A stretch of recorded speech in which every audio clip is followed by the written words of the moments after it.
The story does not begin with bombs falling on Indian cities or soldiers marching through its streets. It begins in silence, in rooms filled with paper, in ledgers balanced late at night, in shipping documents stamped and signed thousands of miles away. During the Second World War, India did not look like a defeated land. It looked essential. Trains moved day and night across the subcontinent. Ports stayed lit through the dark hours. Warehouses filled with grain, cotton, steel, and fuel. From the outside, India appeared to be gaining momentum, not losing it. The empire needed resources, and India supplied them. The empire needed labor, and India provided it. The empire needed money, and India financed it. On paper, wealth seemed to flow inward.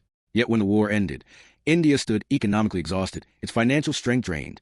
The contradiction is sharp and unsettling. How does a country that produced so much end up with so little? To understand this, one must abandon the usual images of wartime loss. There were no flattened industrial cities, no scorched factories, no collapsed banking system inside India itself. Instead, there was work, endless work. Fields were harvested under pressure. Mills ran at full capacity. Taxes rose. Prices climbed. The population was told the sacrifice was temporary, necessary, patriotic. The promise was simple. Contribute now, settle later. Victory would bring repayment. Stability would follow. Prosperity would return. For millions, this logic made sense. Wars are expensive, but winners recover. That belief carried the system forward. But beneath the visible motion production, a quieter process was unfolding. India was not being paid in the present. It was being recorded in the future. Think about that. An entire wartime economy running not on cash, but on promises. Resources left immediately, but compensation was deferred. The value of India's labor and goods was converted into balances written elsewhere. These balances grew larger each year. Yet they could not be used inside India. They could not buy food when shortages appeared. They could not stabilize prices when inflation rose. They could not rebuild worn infrastructure. They existed as numbers, not relief. This is where the real story begins. Not with destruction, but with design. Not with chaos, but with control. During the war, India was framed as a pillar of strength. Officials spoke of contribution and partnership. The language was careful. It suggested fairness. It implied mutual benefit. But accounting systems are not neutral. They reflect power. And the power to decide when payment occurs is often more important than the payment itself.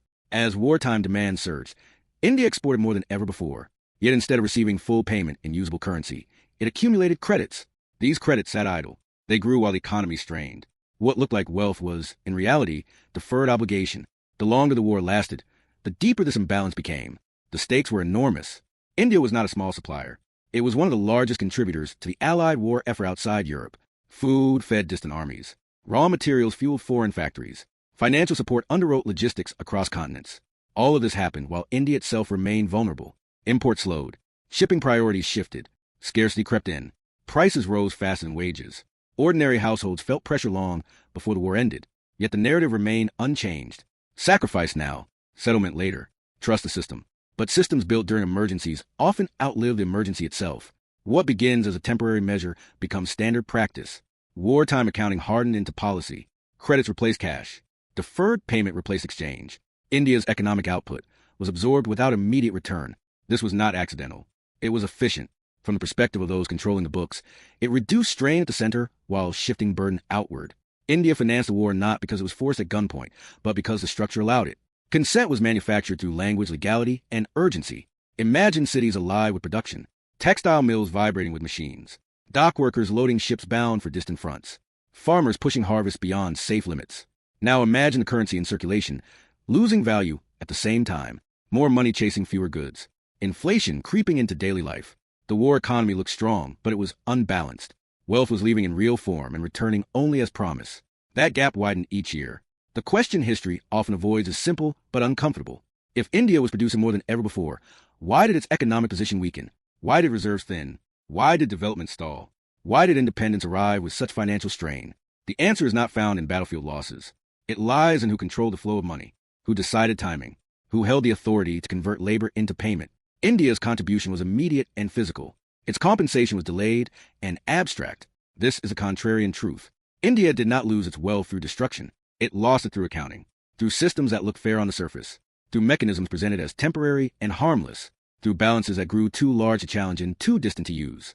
This was extraction without visible theft, drain without collapse, a slow hollowing hidden behind productivity statistics and wartime rhetoric. By the time the war ended, the damage was already done. The economy was tired. Infrastructure was worn. Prices were high. Savings were thin. The credits that had accumulated could not undo years of strain. They arrived late, reduced in value, and constrained by conditions. What should have been compensation became negotiation. What should have been recovery became delay. This chapter asks a question that reshapes how wartime history is understood. What if victory does not guarantee reward? What if contribution does not equal compensation? What if the real battlefield is financial, not physical? India's experience during the Second World War forces that question into the open. The answer lies not in chaos, not in mismanagement, but in control. And once that control is understood, the rest of the story begins to come into focus. The war did not end India's wealth. It redirected it. It postponed it. It diluted it.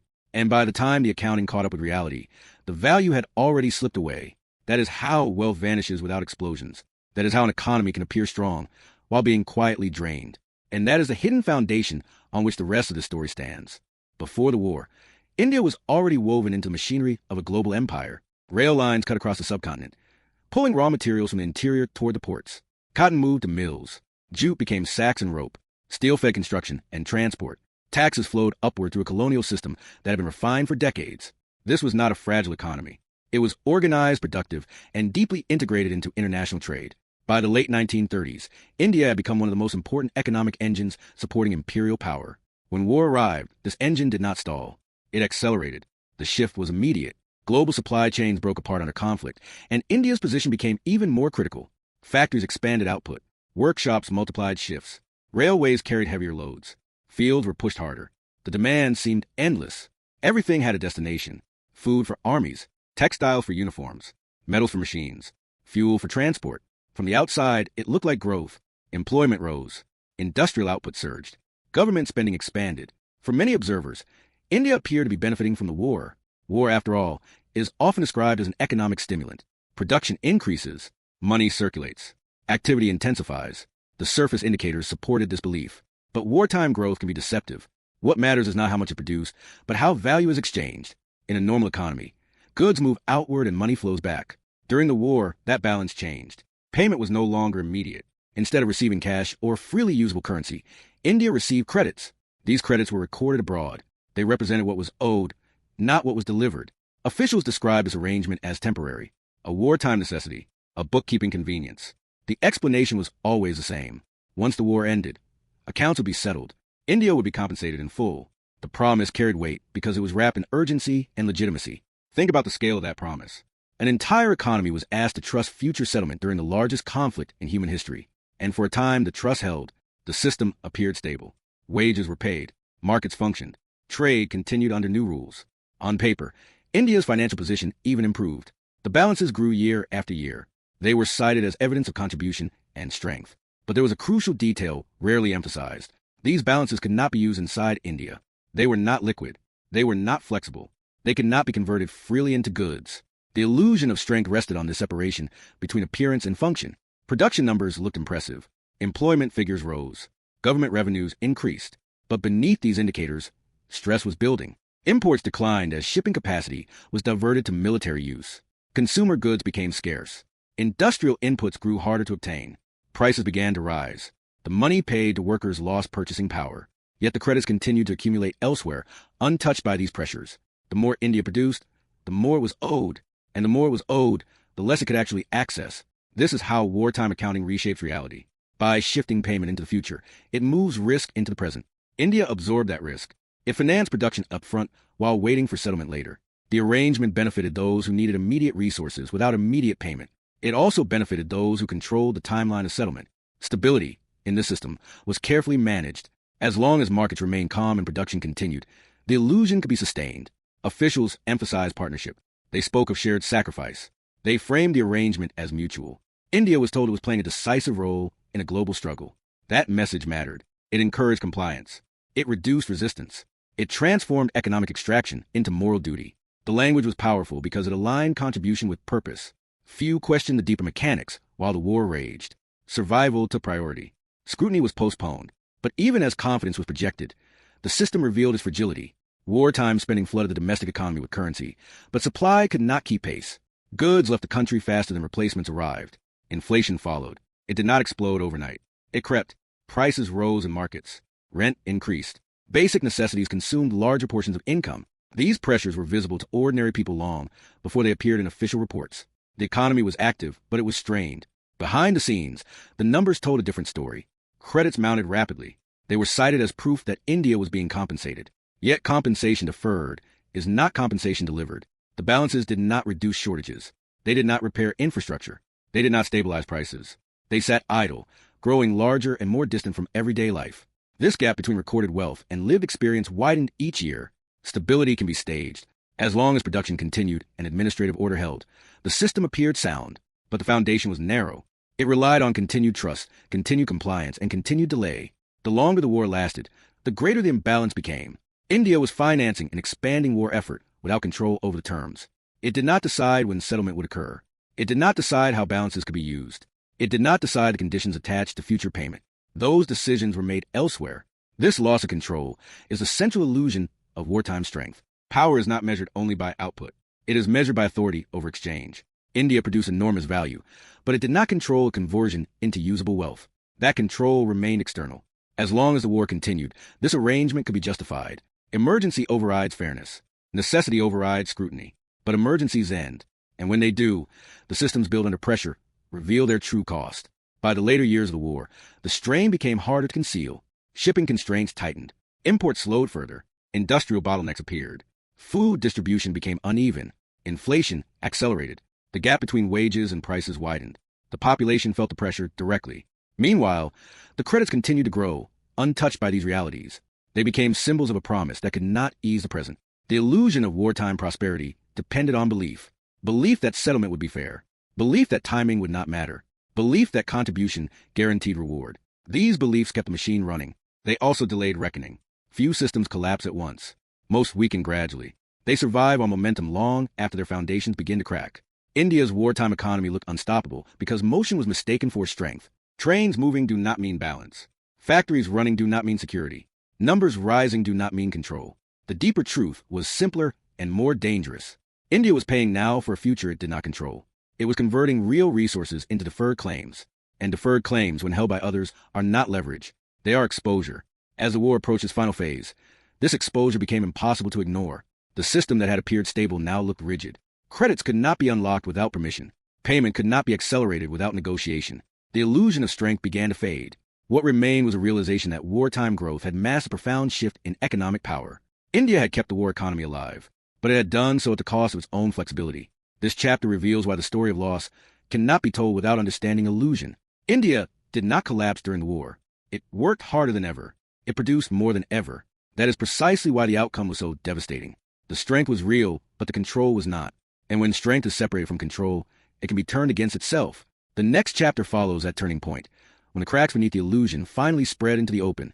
The cracks did not announce themselves with shock or collapse. They emerged quietly, spreading beneath the surface while machinery of war continued to run. Wartime spending surged across India, pouring currency into the economy at unprecedented speed. Wages were paid. Contracts were signed. Government outlays expanded. Yet the physical world could not respond as fast as the numbers on paper. Goods were leaving the country faster than they could be replaced. Imports slowed as shipping lanes narrowed and priorities shifted toward military needs. The result was imbalance. Too much money. Too few goods. Prices began to rise, not as a single spike, but as a steady climb that touched every household. Inflation is rarely dramatic at first. It creeps into markets quietly. A staple costs a little more. Rent inches upward. Savings by slightly less each month. During the war, this erosion accelerated. Workers received wages, but those wages lost power before they could be spent. The countryside felt pressure as food was requisitioned and redirected. Urban centers struggled with shortages. The economy was busy, yet increasingly strained. What made the situation dangerous was not just scarcity, but the illusion that it could be solved by balances growing elsewhere. The credits owed to India expanded year after year, but they did nothing to slow inflation or fill empty shelves. This was the core contradiction of the wartime system. Resources left India immediately. Payment arrived later, if at all. The more India produced, the larger the imbalance became. It was a paradox built into the design. Contribution increased obligation, but obligation did not increase relief. The credits could not be converted freely. They could not be spent on imports when shipping was limited. They could not stabilize the currency. They existed outside the lived economy, detached from daily survival. Think about that. A nation working at full capacity, yet unable to use the value created. As the war intensified, this gap widened. Industrial inputs became harder to secure. Machinery wore down faster than it could be replaced. Spare parts were scarce. Factories ran longer hours with declining efficiency. Railways strained under heavier loads. Maintenance was deferred. Everything functioned, but nothing rested. This kind of pressure accumulates silently. It does not stop production overnight. It weakens resilience. When disruption arrives, there is no buffer left. Food shortages expose the system's fragility most clearly. With exports prioritized and transport constrained, distribution faltered.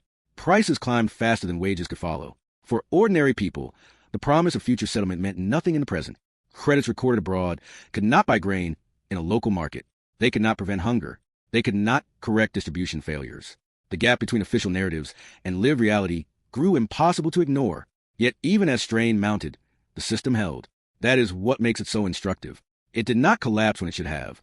It endured through discipline, necessity, and control. Wartime authority limited dissent. Emergency regulations reshaped markets. The logic of survival overrode scrutiny. Production targets mattered more than balance.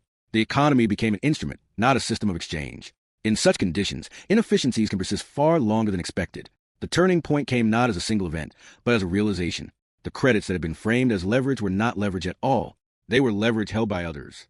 India could not decide when to use them. It could not decide how to deploy them. Conversion required approval. Timing depended on external priorities. Conditions attached to settlement limited flexibility. What had been presented as accumulated strength revealed itself as deferred dependence. Ask yourself what happens when a nation pays for a war it does not control. It loses the ability to protect its own economy from the war's consequences. India financed production without commanding settlement. It absorbed inflation without commanding supply. It bore scarcity without commanding imports. Each constraint reinforced the next. By the later years of the war, the system had locked itself into place. Adjustments became negotiations. Relief became conditional. This loss of control was not abstract. It showed up in daily life. Prices surged beyond reach. Savings evaporated. Infrastructure deteriorated under constant use. The economy did not collapse, but hardened into imbalance. Everything worked, but nothing healed. The longer this continued, the more irreversible the damage became. Deferred maintenance became structural decay. Temporary inflation became permanent loss. Emergency measures became precedent. The illusion of paper wealth persisted even as real wealth thinned. Officials cited balances as proof of contribution. They spoke of post-war planning and reconstruction. But planning without resources is aspiration, not strategy. When the war finally neared its end, the gap between what was owed and what was usable became impossible to bridge quickly. Years of strain had accumulated. The economy was tired. The population was stretched. The credits, however large, could not restore what had been consumed. This is the hidden violence of economic systems. They do not explode. They exhaust. They wear down capacity until recovery becomes slower and more costly. By the time settlement is discussed, the damage is embedded. Inflation has already transferred value. Scarcity has already reshaped behavior. Infrastructure has already aged beyond easy repair. The war did not need to destroy India's economy directly. It only needed to delay compensation long enough for value to erode. The moment of recognition arrived when it became clear that the credits would not translate into immediate recovery. They would be released gradually, under terms, over years. By then, the value they represented had changed. Prices were higher. Needs were greater. Time had worked against them. What looked like abundance on paper became insufficiency in practice. This realization marked the true turning point. The system had been exposed. The promise of deferred settlement no longer carried weight. The war was ending, but relief was not arriving. What remained was an economy shaped by years of extraction masked as cooperation. The numbers had grown, but control had not. And without control, numbers offer no protection. Chapter 3 is where the illusion finally breaks. It is where motion is revealed as imbalance and growth is strain. The war economy that seemed unstoppable is shown for what was productive, essential, and deeply constrained. India did not fail to contribute. It contributed too well, under terms that converted strength into vulnerability.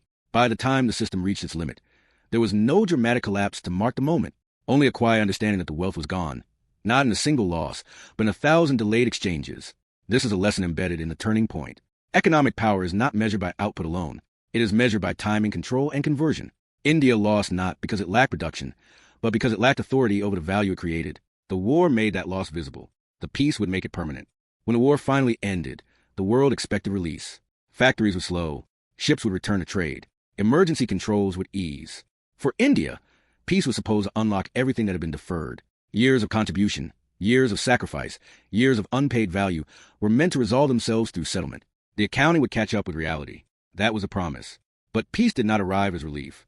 It arrived as delay. The balances accumulated during the war were large, but they were not liquid. They could not be spent freely. They could not be deployed quickly. They were subject to negotiation, conditions, and timing controlled elsewhere. Meanwhile, the damage done during the war years was already real. Inflation had eroded purchasing power. Savings had thinned. Infrastructure had been pushed beyond safe limits. Machinery was worn. Railways were exhausted. The economy had survived the war, but it had not preserved its strength. By the time settlement discussions began, India's needs had multiplied while the value of what was owed had diminished. This is where the final loss becomes clear. Deferred payment is never neutral. Time changes value. Prices rise. Costs increase. What might have restored balance earlier becomes insufficient later. Years pass before partial settlements were released, and even then, they arrived into an economy already reshaped by scarcity. The money did not rebuild overnight. It did not undo inflation. It did not reverse structural damage. What had been framed as compensation became a slow trickle into a landscape that required a flood. India entered the post-war world facing a double burden. It was preparing for political transformation while carrying the economic weight of wartime extraction. Independence arrived not with full reserves, but within margins. The state inherited an economy that had been productive but drained, active but weakened. Development was no longer a choice.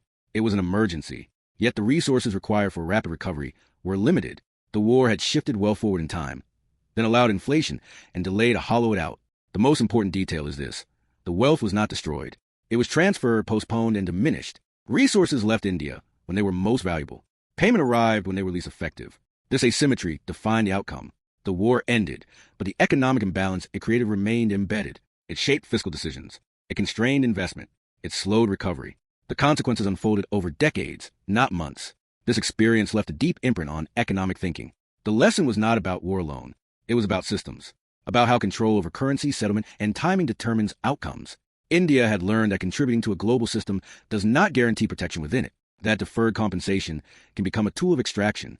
That power often operates quietly, through rules rather than force. Look at the aftermath. Infrastructure development struggled against limited capital. Industrial expansion faced shortages. Social needs competed with fiscal constraints. The economy moved forward, but always under pressure. The wartime drain had narrowed the path. Recovery required discipline, planning, and time. What could have been acceleration became endurance. This is why the story matters beyond its moment.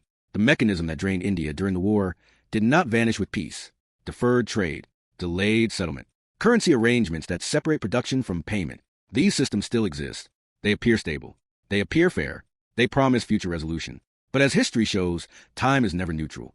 Whoever controls timing controls value. Think about the modern world. Resources still move quickly. Payment still moves slowly. Debt replaces cash. Credits replace exchange. The language has changed, but the structure feels familiar. Production is celebrated. Contribution is praised. Settlement is postponed. And by the time arrives, the balance has shifted. This is not coincidence. It is design. India's wartime experience reveals the quiet side of economic power. No explosions. No headlines. No single moment of collapse. Just a gradual realization that the future had been mortgaged to survive the present. The loss was bureaucratic, not dramatic. It unfolded in documents, negotiations, and delays. That is why it is often overlooked. But its impact was decisive. Winning a war does not guarantee winning the peace. Contributing to victory does not ensure prosperity. Control matters more than effort. Timing matters more than totals. India's wealth did not vanish in smoke. It slipped away through the calendar, through postponed settlement, through inflation, through conditions attached too late. This is the final truth of the story. The greatest transfers of wealth are rarely violent. They are administrative. They operate through patience and procedure. They reward those who can wait and punish those who cannot. India paid immediately. It was compensated eventually. The gap between those two moments is where the wealth disappeared. Understanding this changes how history is read. It forces a different question. Not who produced the most, but who decided when payment occurred. Not who contributed, but who controlled conversion. The war exposed that imbalance. The peace confirmed it. And that is why Indian wealth vanished during the Second World War. Not because it was destroyed, but because it was delayed until it no longer held the same power. A victory financed without control becomes a burden carried into the future. That lesson still echoes today, wherever resources move faster than compensation, and wherever power decides a clock. If this story reshaped how you see history, subscribe for more deep dives into the hidden mechanics of power. And if you believe others should understand how wealth truly moves in the world, share this story forward.